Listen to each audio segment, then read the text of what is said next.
I wanted to be financially independent, but it seemed like even though I had an okay job, it wasn't enough to do the things, not just that I needed to do, but that I wanted to do. And so I decided to start my own business. I was able to do that, and things were moving forward. However, it was a struggle. And as a result, I realized I was starting to get more debts or sink into debts. Things were really tight. Even though orders would come, it wouldn't be enough to meet the monthly outgoings.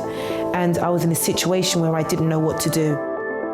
Instead of the business adding to my life, it was like it was taken away, to the point that I felt to give up. It seemed like there was nothing I could do to turn the situation around. I knew that the business itself came in an impossible way.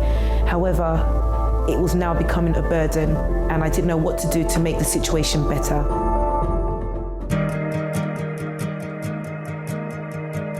Coming to the church, the campaign of Israel was announced, and I saw this as a great opportunity. I decided to grab it for myself and use it to change my life completely. Consequently, after the campaign, everything changed in such a dramatic way. I began to have so many orders that even in some cases I had to put some aside. It seemed impossible for me to be financially independent and to have what I needed when I needed. I made more within 3 months than I did in a whole year put together of the previous year. Now things are completely different. I managed to clear off thousands and thousands in debts.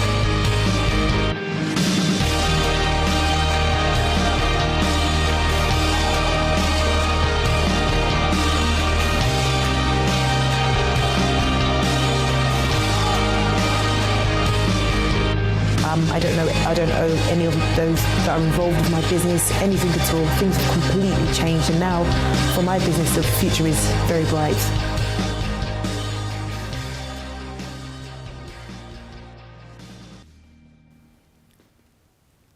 Hello, a very good evening and welcome to Finding Answers. When you see people that are not working, people that are on benefits, there are two kinds of people who are on benefits. There's those who don't want to work. And trust me, there are people in this country who are on benefits who don't want to work. And maybe you say, James, how can you say something like that? You're supposed to be someone who sees the best in people. How can you say that there are people on benefits who don't want to work? I can tell you because I've known quite a few. Not one, not two, but I've known quite a few, I've met quite a few people who are not working, are healthy, strong, and they just don't want to work. They prefer to live a life where they don't have to pay for rent, where they don't have to pay for anything. They want to live a life where everything they have comes from your pocket, you that pay taxes. I pay taxes.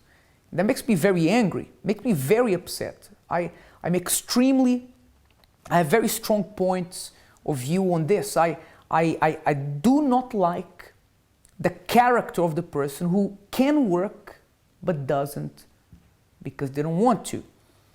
Now, I believe though that the majority of people who are on benefits, they would prefer to work.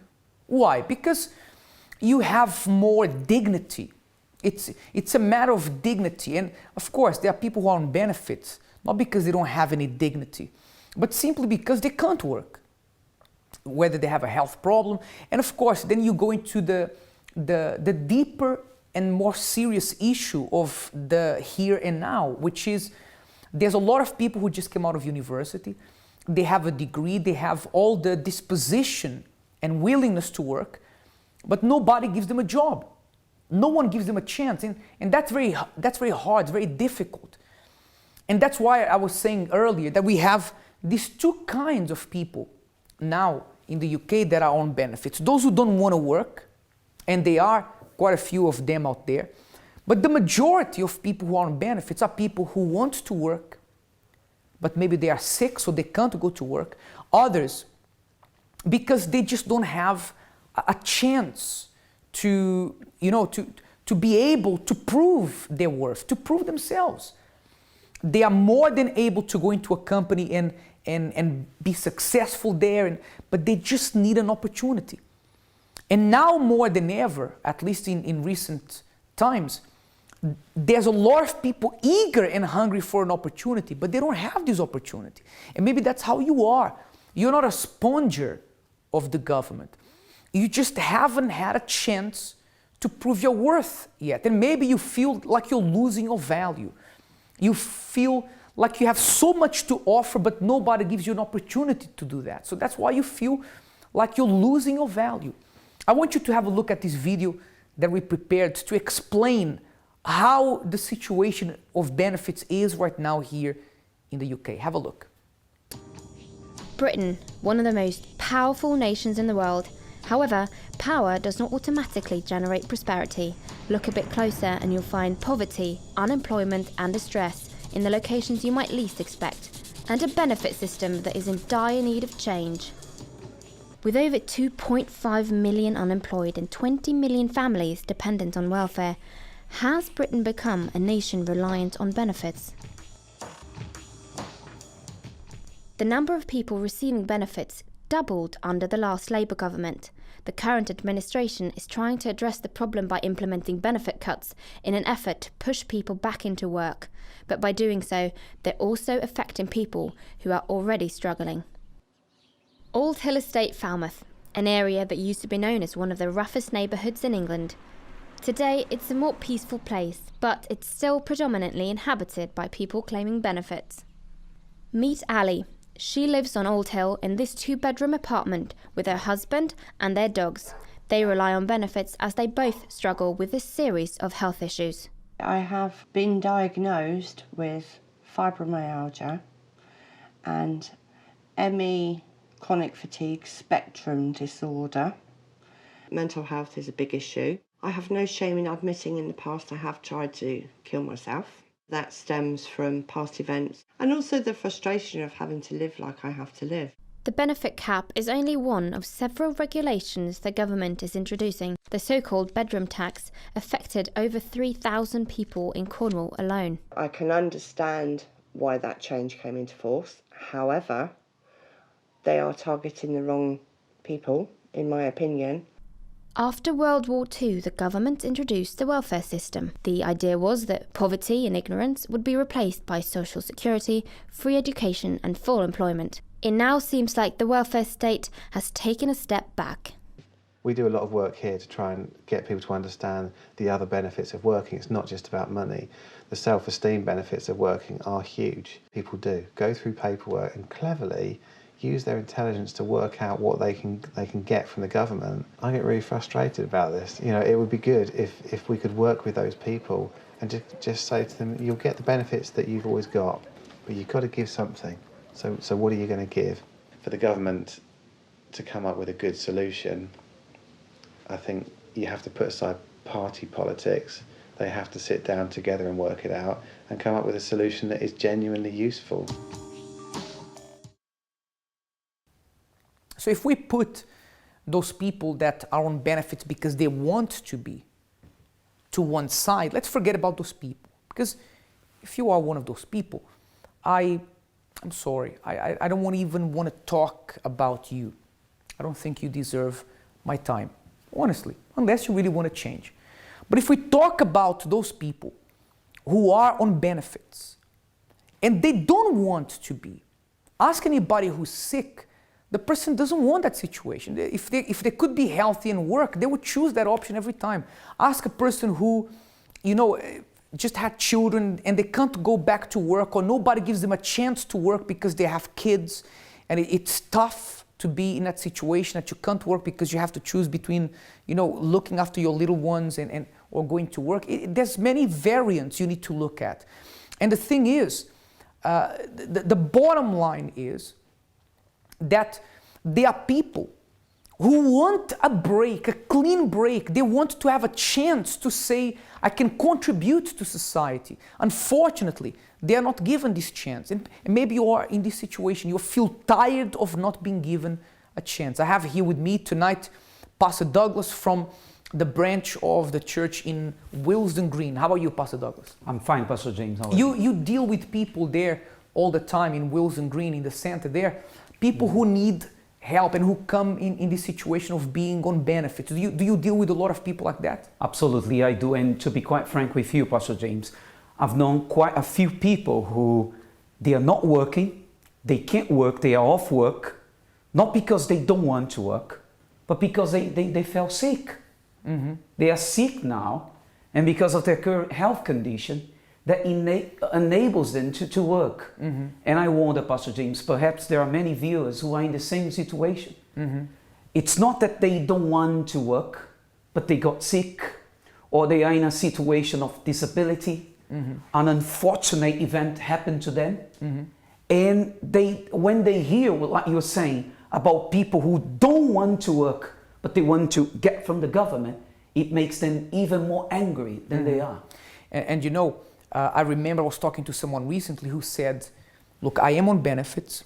If I go back to work, the only jobs that I've been offered until now are jobs, you know, that I get a minimum wage. But if I get the minimum wage and all my benefits are cut, I can't afford to survive on that. So I have no choice but to stay on benefits until something that is worth my while appears. So the person is like, it's like a cycle. They can't afford to stay on benefits, but they can't afford to quit the benefits to go to a job that doesn't give them conditions to at least pay their rent and survive. And there's people who are stuck in that situation. Imagine someone, Douglas, who works, you know, hard, really hard, and they can't even survive. They have to rent a little room somewhere. They don't have their own privacy. I know there's a lot of people like this, and no one is better than anyone. But that's not ideal for anyone. Everyone wants their little space. When I say little space, everyone wants to say, this is my space.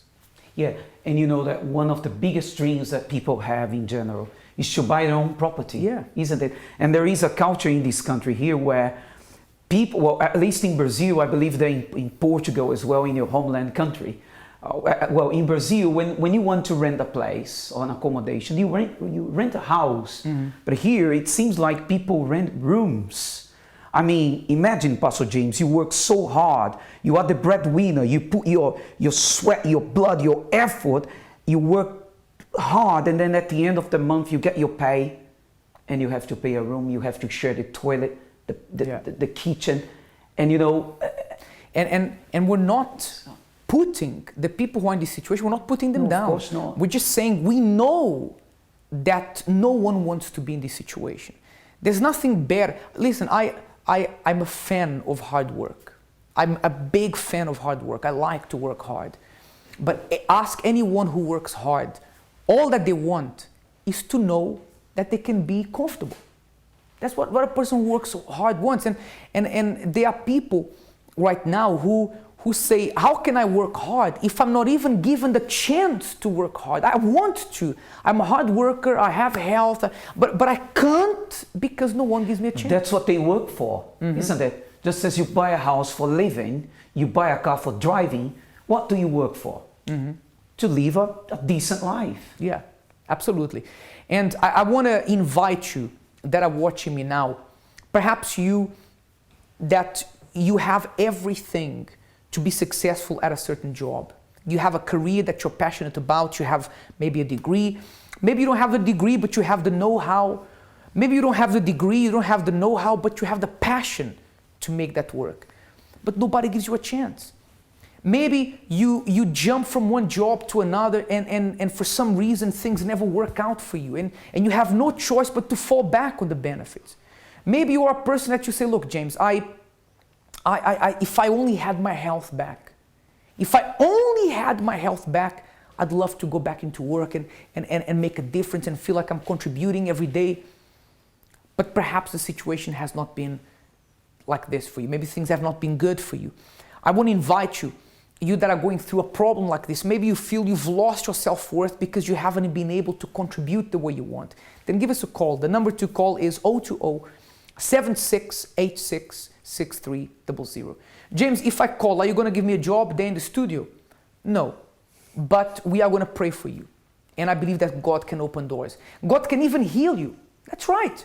He can help you to recover from this problem that you have so you can go back to doing what you are passionate about doing. So perhaps this prayer will be the first step in opening doors for you to be able to do that. Again, the number is 020-7686-6300. You can send us an email as well. The email address is help@findinganswers.tv. help@findinganswers.tv. We're going to go into a short break. When we come back, we're going to introduce you to someone who has an amazing life story. She's here with us tonight. But also, she was unemployed for 5 years, on benefits for 5 years, for different reasons. But today, she's back. She's back, she's working, and not only that, that's not the only part of her story. Her whole life as a whole has changed, and you will hear her story very shortly. Let's go into a break. We'll be right back.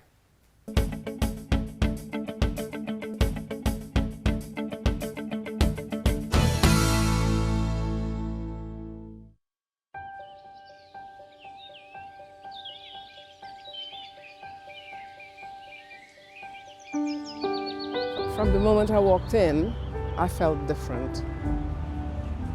It's about me, how I felt. Just the whole environment, the whole positivity in the place. I realised that my life could change from then on. I wanted to learn more. I wanted to know more.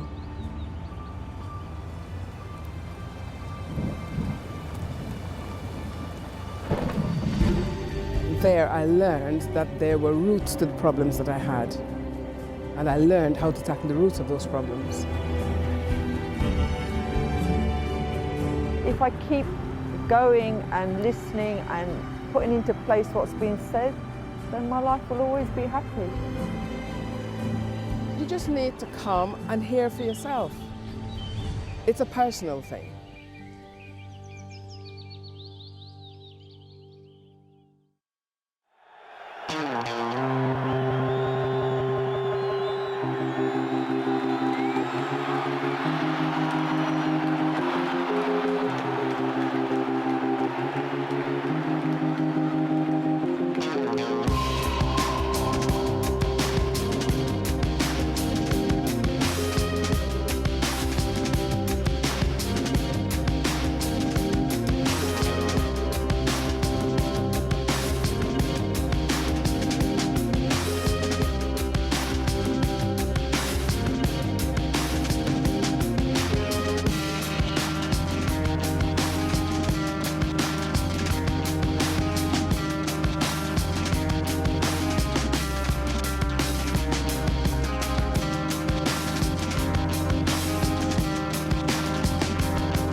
Pessimism,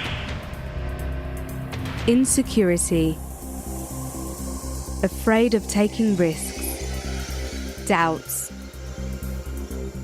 inability, lack of confidence, professional failures, complexes, lack of qualifications, the fear of losing your job. These and other thoughts can lead you to a miserable life.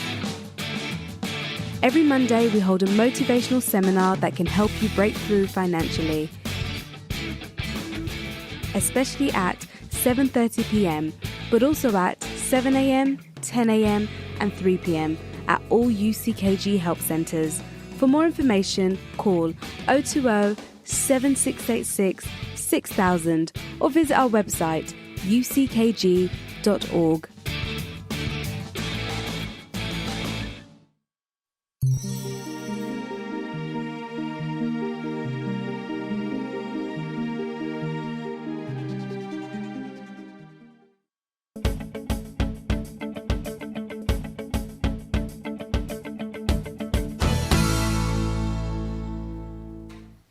Welcome back.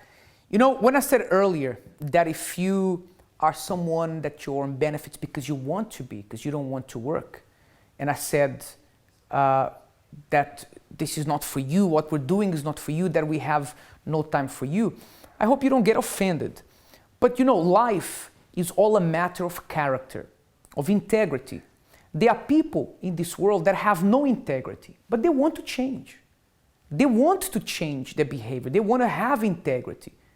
You know, the prostitute came to Jesus, but she didn't want to remain as a prostitute. She wanted to change, right? The thief came to Jesus, the tax collector came to Jesus, the thief, and he was a thief. He had no integrity, but he wanted to have. The problem is when the person has no integrity and they don't want to have, right? The person is a thief and they want to remain as a thief. And actually, what do you call someone who robs the government? What do you call someone who doesn't work because they don't want to work?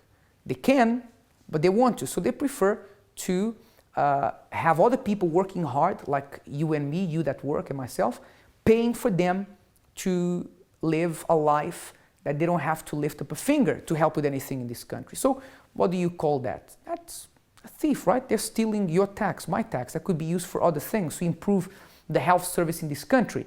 And we say, James, how can you say, oh, this country, our country, if you're not from here? I am. I have a British passport. I'm a British citizen. I am. This is my country. And I contribute for it. And I know that there are people who feel as angry about this as me, people that feel so angry because if they could, they would work. But they're just not given a chance. So you know what I'm talking about. If you're angry at what I'm saying, it's because you're one of those that don't really want to work. So it's okay that you're angry. Others that are angry together with me against people who are doing this, then we're in the same boat, right? I want to introduce you in a few moments now to Donnette. She's going to be telling us her amazing story. Let's go and meet her now. It's pushed me for the rest of the week, so it's like a boost. Things were really tight. Today, the way I see myself is completely different.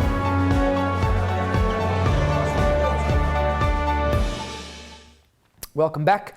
So I have Donnette here with me. Good evening, Donnette. Good evening. How are you? I'm good, thank you. Okay. Yeah, I'm good. Donnette, before we talk about the part where you weren't employed and so on, how was your life before coming to the church? How was your life in general before coming to the church? Yeah, my life was upside down. My life was really destroyed. I did not have any hope, any peace, lonely, especially when it comes to my love life. It was a mess. Right. So this is how I come to the church, lonely, depressed, emotional. So when you say that your life was upside down, why was it upside down? Because I had 2 failed marriages. My first marriage that I had ended less than 2 years. And then after... Why? Why did it only last 2 years? I don't know. We were having like misunderstanding. I think there was no trust there as well. And my ex-husband did not respect me. So I just was not comfortable in that marriage. So I divorced. I divorced. You divorced him? Yes, myself. When you say he didn't respect you, in what way? Give us an example. For instance, he would call me names and he would talk to me with no respect, words that I don't really like.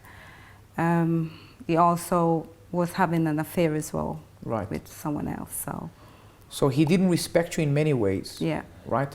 So you did the right thing. You called it off. Yes, you asked for a divorce. Less than 2 years we were married for, because I wasn't accepting to be good in that So, relationship. I mean, because you got married again afterwards, I imagine that even after that first marriage ended, you still believed that you could be happy, right? I still believe that I could be happy because I'm a loving person and I was looking for love. Right. So about a few years after, I met someone else. And we were dating for about 2 years, 2 to 3 years. Then I had a child by him. And then I decided to get married. And then after the marriage and the child, things just wasn't the way how I was hoping for it to be. Right. And it was the same, like he was cheating on me as well. because he did have like his own, like another property. I did have my property. He had his own property as well. So when we have arguments, it was just like arguments. We did not understand each other. I did not understand him. He did not understand me. So we're just like misunderstanding all the time. So we was not getting on. Whenever we have an argument, he would like disappear for a couple of days. Then he will come back, and it was just like that. So I just decided I'm not going to be living with someone which I'm not happy with. So I put in another divorce. It was crazy. So it's like history was repeating itself. It was repeating itself in the space of 2 years. Now, by the way, that marriage, how long did that marriage last for? Less than the same as the first one, yeah.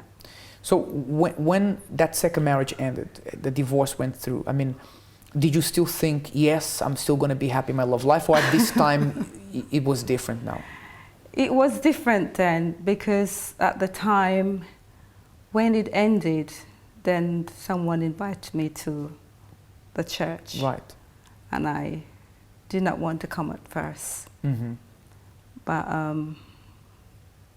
But before you came to the church, when that marriage ended, how were you at that time? What did that broken marriage, that second broken marriage, do to you, inside of you?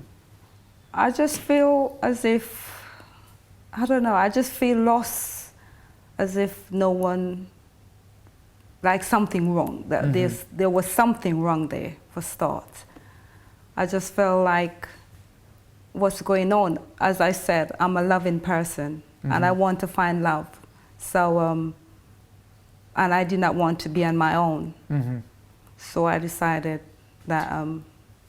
Right.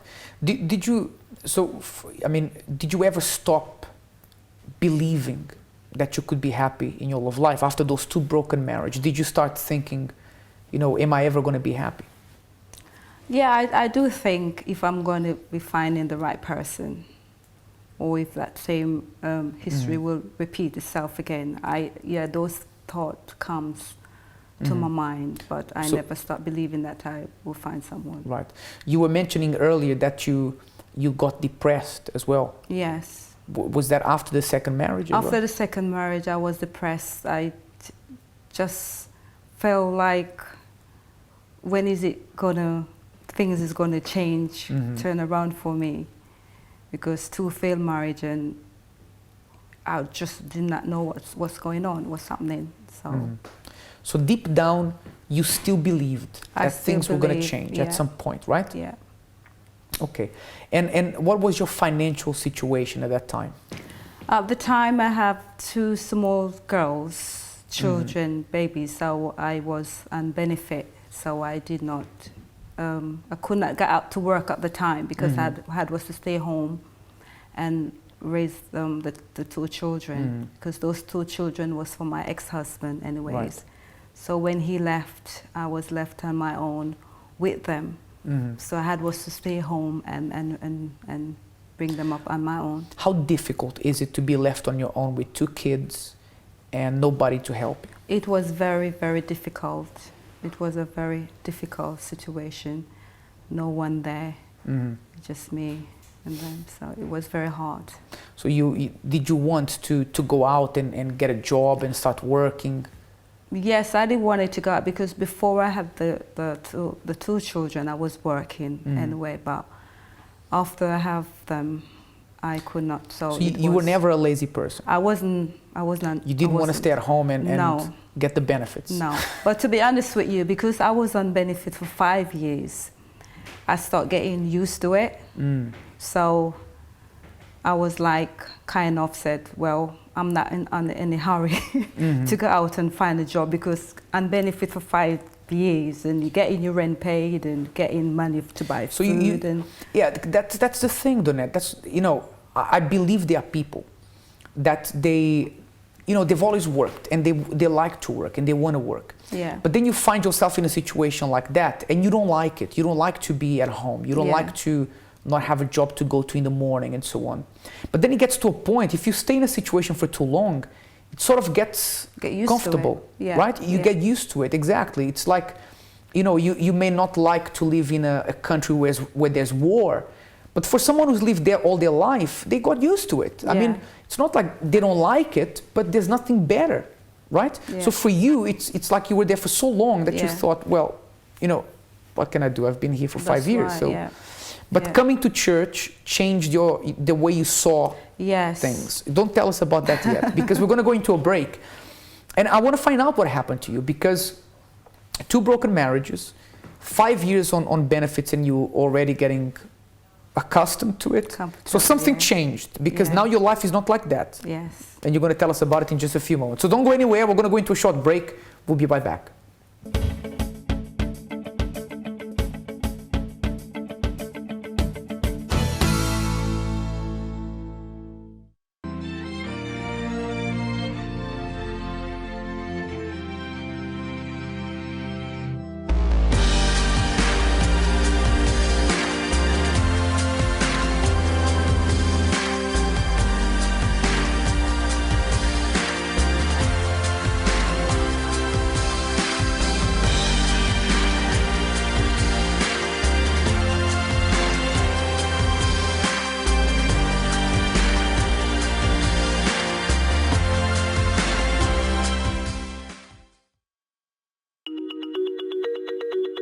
So, maybe you're thinking about making some big changes or setting some ambitious goals for yourself.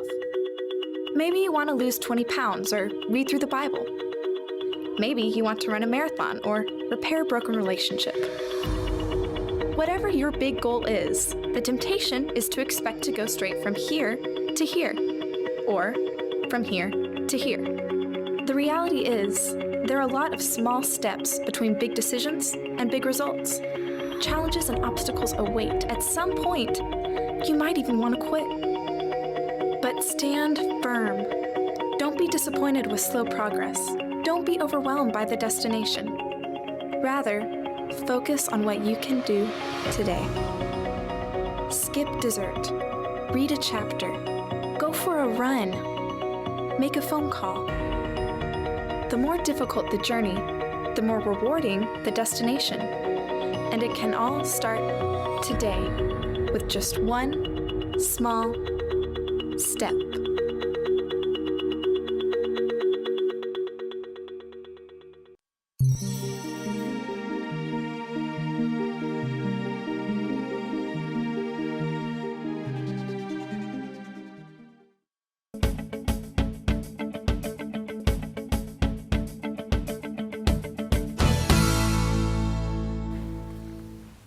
Welcome back.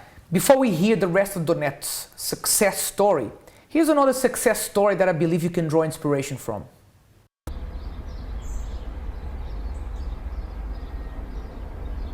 Everybody sees me today in the position I'm in, a fast-growing company.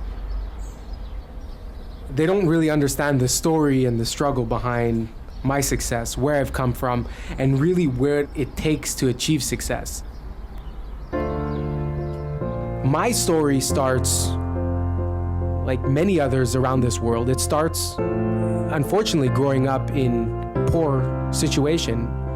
I grew up in a pretty wealthy area, being poor, and I think there's nothing worse in life than growing up poor in the face of people having everything.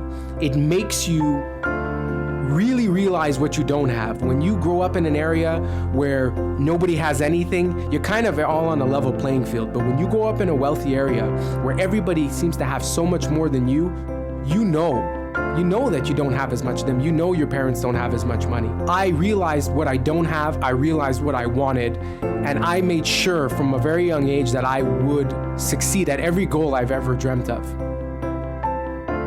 Seeing my parents work and struggle inspired me to work. I didn't have the money like everybody else did when they went to university, where their parents paid for them and they had the nice cars and I worked 3 jobs to put myself through university. I graduated, and till this day, I'm so thankful that I had to go through those experiences, because it's those struggles and those hardships that define me as a person. You need to sacrifice. almost everything to achieve your goal. So when people say you're lucky, they don't know what they're talking about. And people that say that will never achieve their goal because luck has nothing to do with it. Because if I was that lucky, I wouldn't have fallen on my face so many times. I wouldn't have failed so many times. I wouldn't have had so many sleepless nights. Perseverance is the key to success. And then when you succeed, people are going to try to justify to you in a very simple way why you've succeeded. I know what I'm capable of, I know what I'm going to do, and I know where I want to be, and nothing is going to stop me. I look at myself and I say, well, what else do I want to achieve? And the answer is still the same from when I was a kid. I want to achieve greatness. In many people's eyes, I've achieved success. But in my eyes, it's not enough. I want to achieve greatness. That is my story in life. It was my story in the past, and it'll be my story in the future. The ability to never give up and to always know where I want to go. I will not let anybody deter me from that goal, and I will never let anybody discourage me from achieving my goals.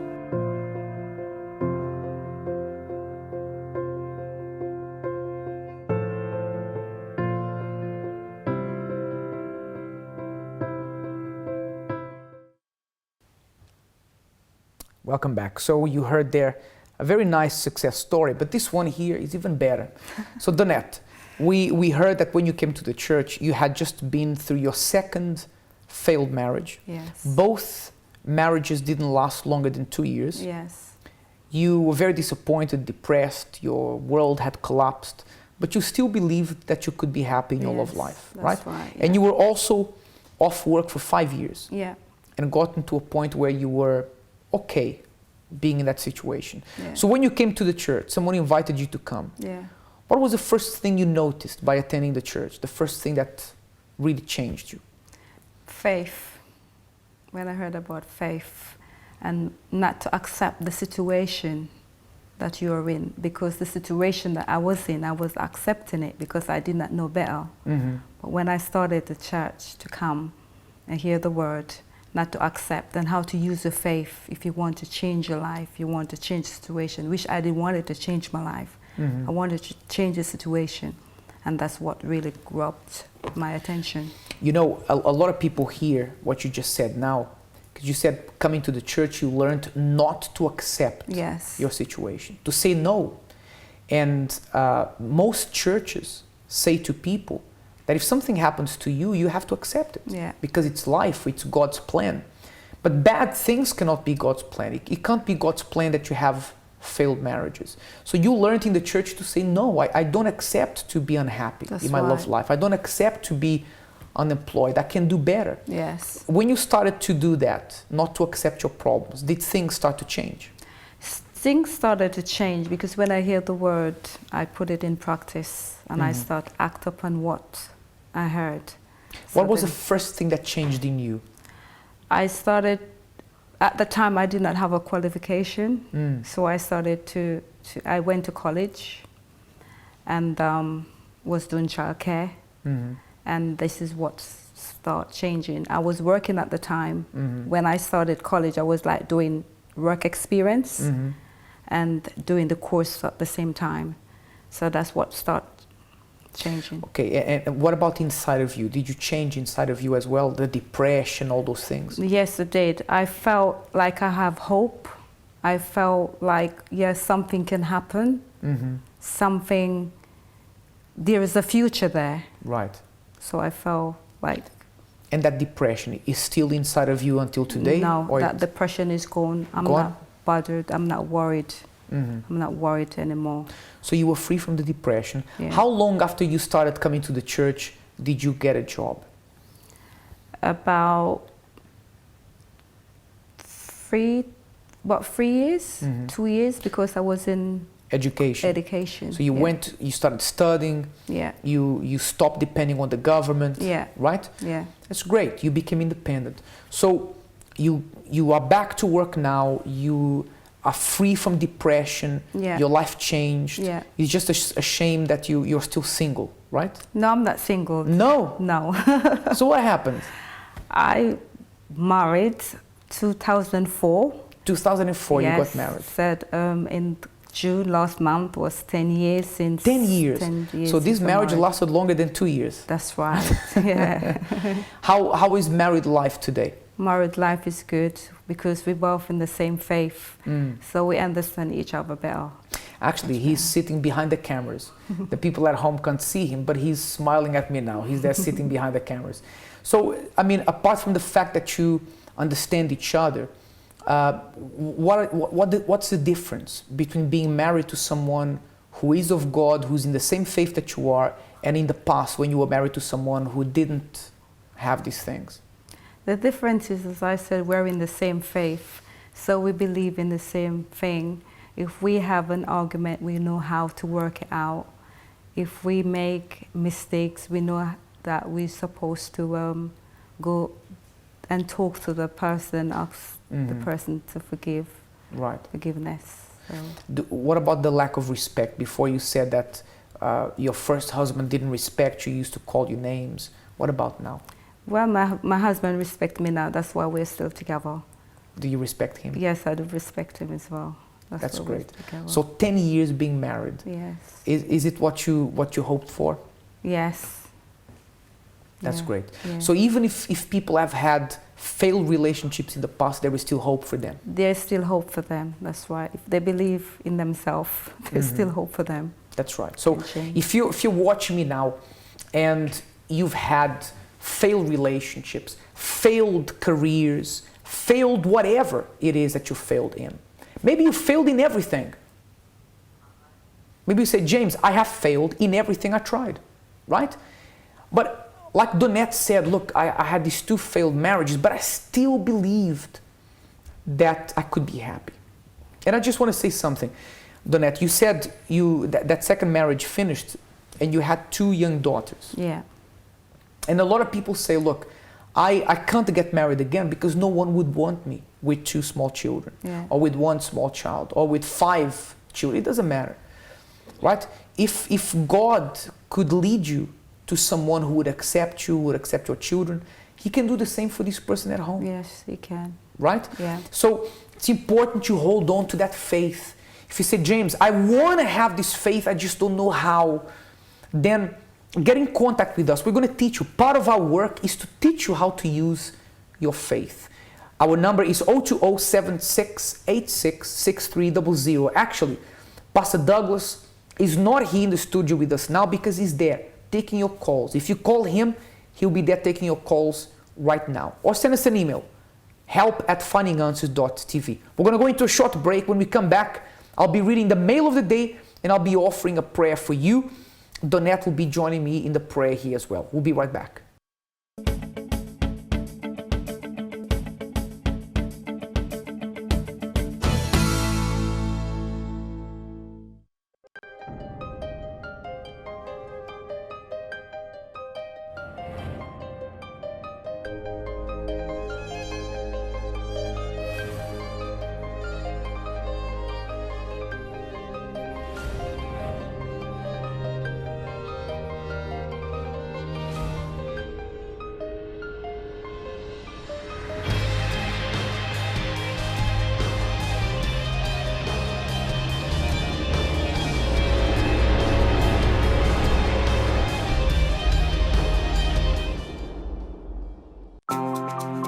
Click on to uckg.org for all the latest happenings at the UCKG Help Centre.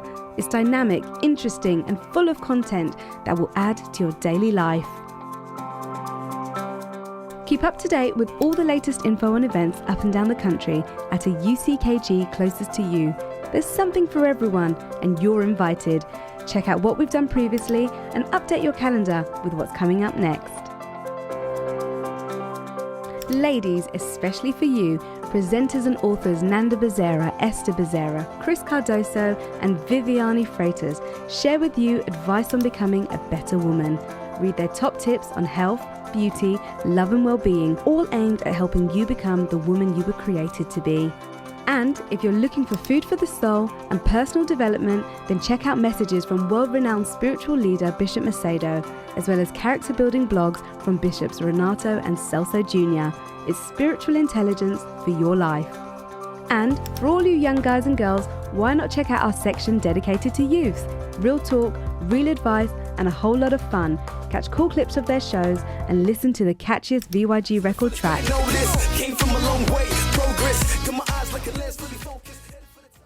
Want some inspiration?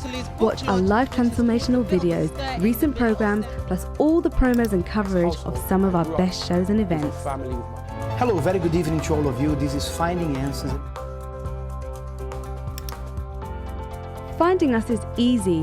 Wherever you are in the UK, find the UCKG nearest to you at a click of a button.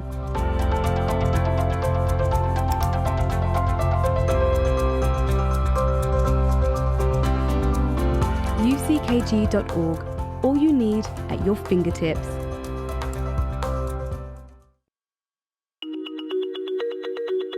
So, maybe you're thinking about making some big changes or setting some ambitious goals for yourself. Maybe you want to lose 20 pounds or read through the Bible. Maybe you want to run a marathon or repair a broken relationship. Whatever your big goal is, the temptation is to expect to go straight from here to here, or from here to here. The reality is, there are a lot of small steps between big decisions and big results. Challenges and obstacles await. At some point, you might even want to quit. But stand firm. Don't be disappointed with slow progress. Don't be overwhelmed by the destination. Rather, focus on what you can do today. Skip dessert. Read a chapter. Go for a run. Make a phone call. The more difficult the journey, the more rewarding the destination. And it can all start today with just one small step.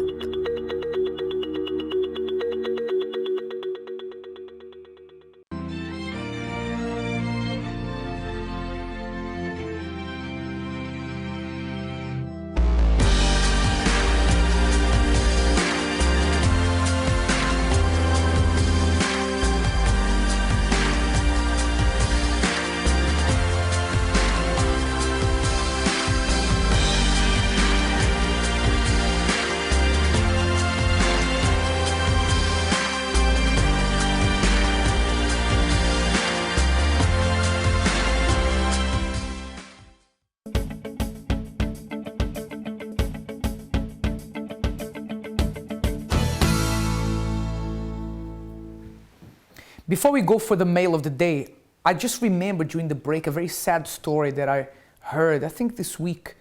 A former soldier, UK soldier, who had returned back and I think was injured. And of course, because he was injured, he was living on benefits, I think a small army pension.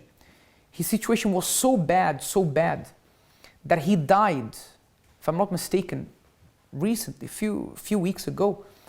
He died with, I think, £3 in his bank account and nothing inside his fridge. He died penniless. He died because he couldn't even survive.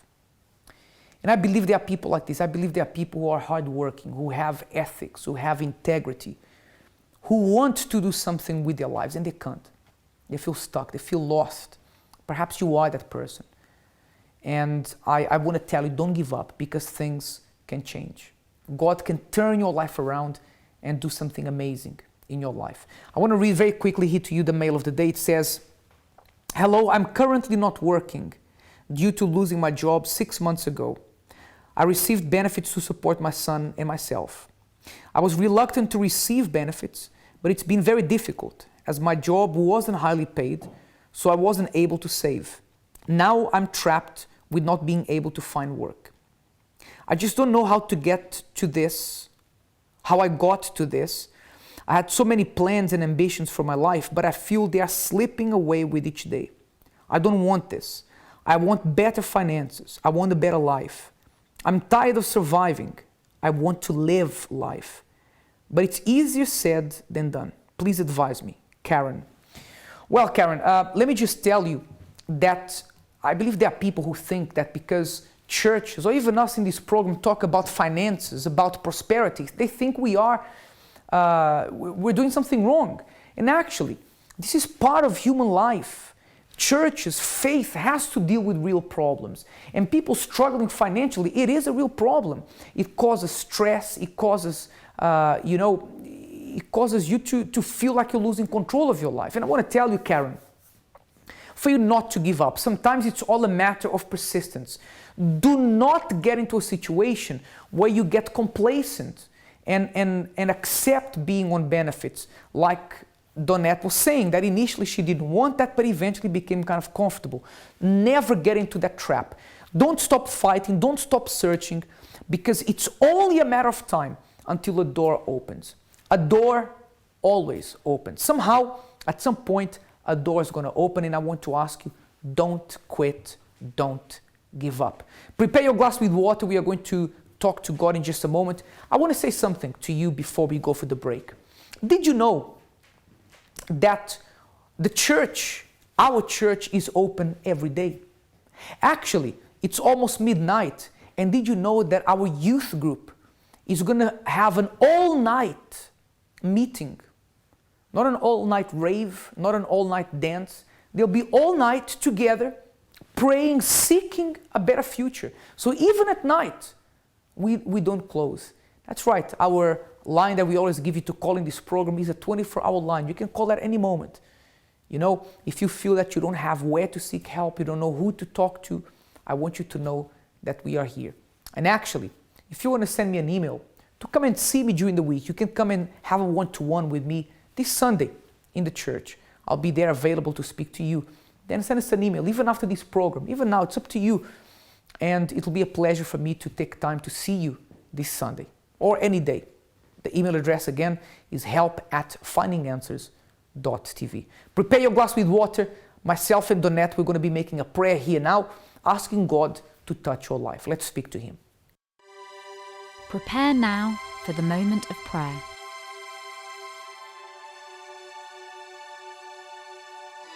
If you would like a prayer concerning your financial life, send your name and prayer request to prayer@findinganswers.tv.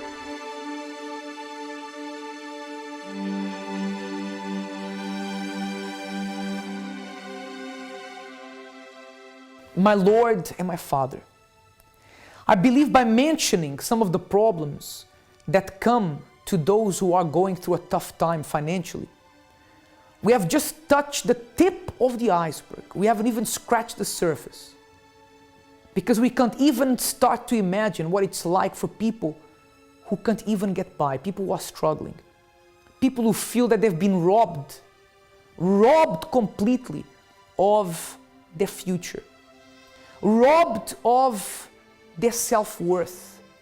They feel they have nothing to live for anymore, so they are just existing.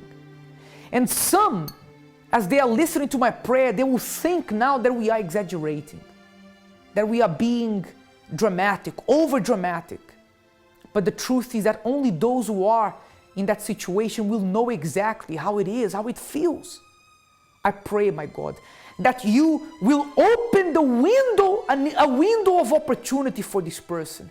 That you will shine your power from heaven, my Lord, upon this person who is tired of depending on others, tired of favors from others, tired of waiting for handouts from others. Because you don't want this, my Lord. You made us to be independent. When you made the first man, when you made Adam, you told him to rule this earth.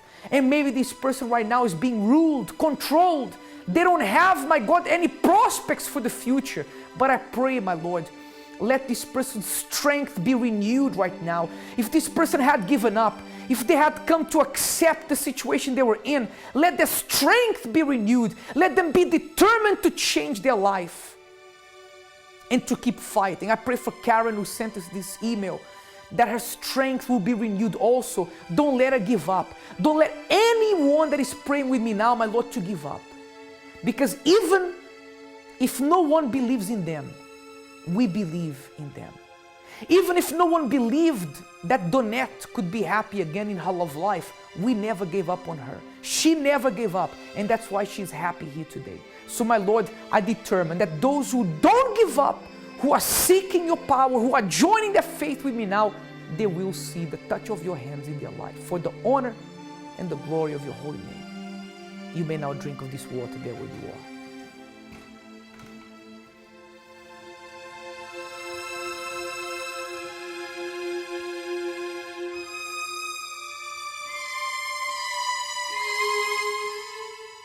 We are starting pretty much now the weekend, and you have an option, two options.